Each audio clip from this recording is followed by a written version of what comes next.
In today's video, I make a couple of charcoal drawings and talk about the importance of creativity for the ADHD brain. So let's get set up and get started. Drawing has always been a passion of mine and has been my primary outlet for creativity for as long as I can remember. Here's a couple of drawings saved from my childhood days. I think I was probably around 12 years old or so when I made these.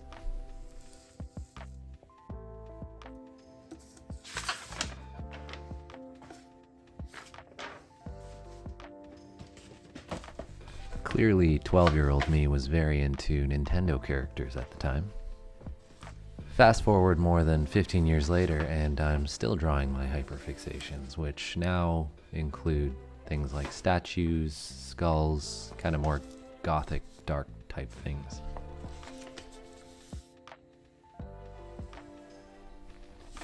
And now that you've got my background, let's jump into making some drawings.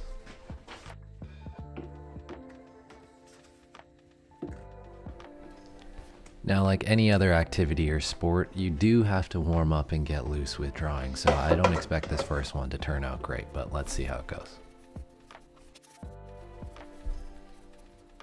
In my previous video, I talked about how ADHD is essentially a condition where you're constantly seeking dopamine from your activities and environment. And activating the creative part of your brain is probably one of the easiest and most accessible ways to get a massive free-flowing dopamine boost, if that's what you're looking for.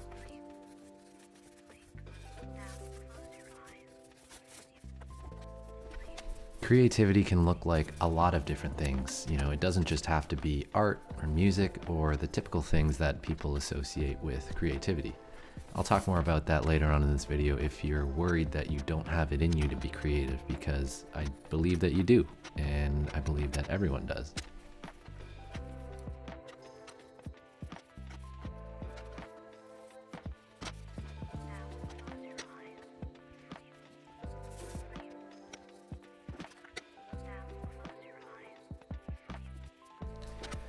As I suspected, this first drawing is not turning out the way that I had hoped, and I don't think I can put any more lipstick on this pig, so maybe it's time to just stop here and move on to the next one.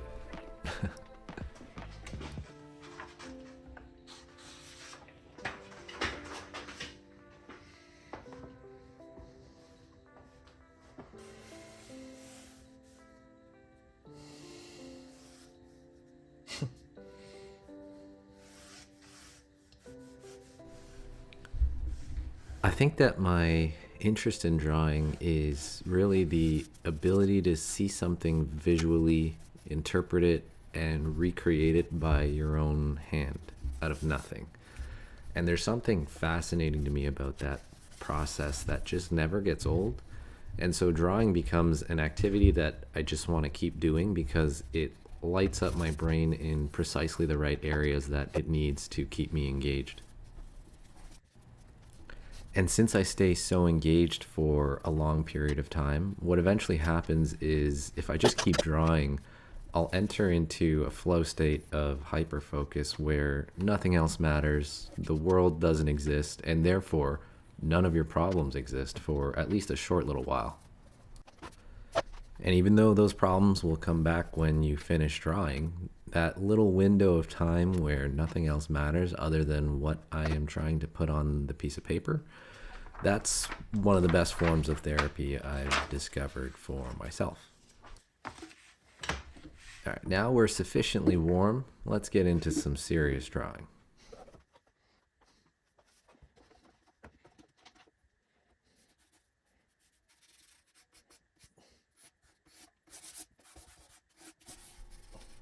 I find charcoal is my favorite medium for drawing because it really lends itself to being free.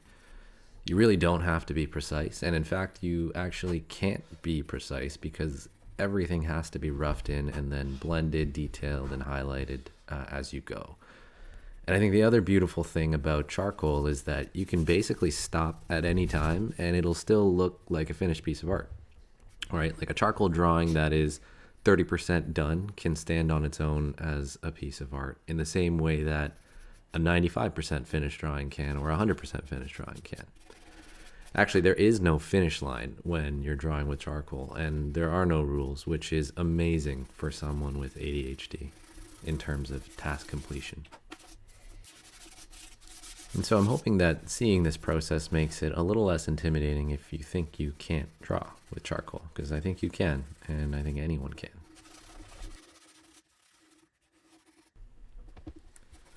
But maybe drawing is not what you're into, you know? I'm not saying you need to draw, but especially for the ADHD brain, finding a way to tap into the creative part of your brain is one of the most effective ways of giving yourself what you need to get through life, which is dopamine at the end of the day. So whatever it is that makes you feel inspired or creative, just make sure that you are intentional about dedicating time and focusing effort on that activity.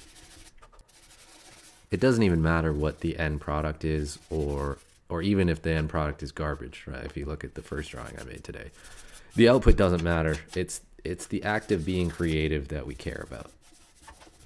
So whatever it is that you love to do, whatever outlet it is that allows you to be creative, treat that thing as seriously as you would taking medication or being healthy. You know, don't make compromises on your ability to be creative, because it will hurt you in the long run, which is a lesson that I learned the hard way.